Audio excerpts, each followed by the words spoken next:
Welcome to episode 0 of Sanctuary Scars, where, through the stories we hear, we discover that even though we've been hurt, Jesus still heals. I'm your host, Sam Hernandez, and this is Sanctuary Scars.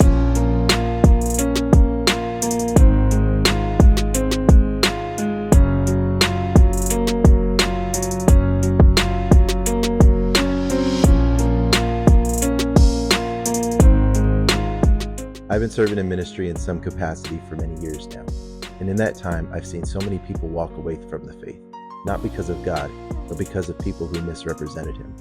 I started this podcast because I carry a burden for those who've lost hope after being hurt by others in the church. Over the years, I learned that the very things that once broke us can become the places God uses to heal us, and even to bring healing to others. Sanctuary Scars is a space for honesty, faith, and mainly, redemption. Maybe you've been through something that left a mark. Abuse, loss, betrayal, burnout. Maybe you've asked, why did this happen? Or where was God in all of this? This show exists to remind you that your pain isn't the end of your story, that healing and hope can be found in and through Jesus. In today's episode, I want to share a little of my own story and what you can expect in the episodes ahead. This podcast was born out of a burden. The Lord has given me a desire to help others find hope through knowing that they're not alone in the pain.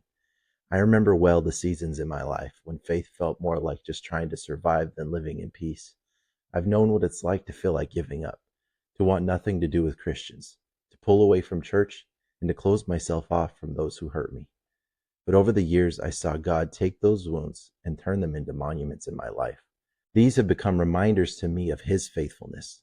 The moments that left scars aren't perfect stories, but they are redeemed stories, faith-building moments that have shaped my personal relationship with God. In Isaiah 61, God made a promise to His people that He would bind up the brokenhearted and give beauty for ashes. Those brokenhearted Isaiah is talking about are people who are hurting, people who are crushed in spirit, describing the very people who feel spiritually scarred and helpless. The term bind up actually means to give hope, to encourage His people, to bandage, to dress their wounds. That's not just poetic language. That's a promise to heal our wounds. I've lived that promise. So why call it Sanctuary Scars? Because for so many people, the sanctuary has become a place of deep hurt instead of help and healing for those they've scarred. Through the years, I've met so many people who I truly believe love Jesus, but no longer feel safe or welcome in the church because of how people have treated them. And let's be real. Can we honestly blame them? There are plenty of churches out there that allow people who do not reflect Christ to have positions of influence in the church when they themselves are not spiritually mature enough to handle it. My prayer for Sanctuary Scars is that every episode becomes a small step towards healing and hope for those who still carry scars from people who misrepresented Christ. Psalm 147 says He heals the brokenhearted and binds up their wounds. That's a promise I hold on to. Not that we'll never be hurt, but that God always meets us in the hurting. Take a moment. Think about your own story. What scars do you still carry? Many of them have been emotional, spiritual, and sadly, even some of them have become physical ones.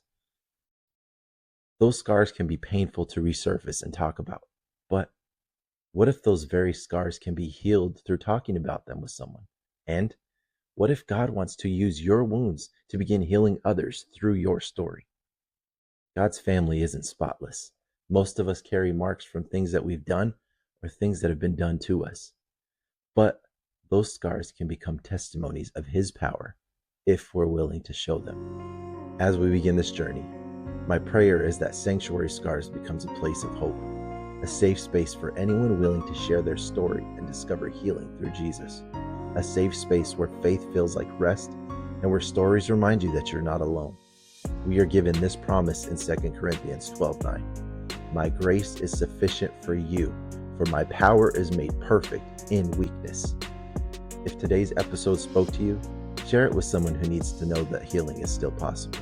Until next time, remember, the failures of others do not erase the love of Jesus. Keep the faith, fam.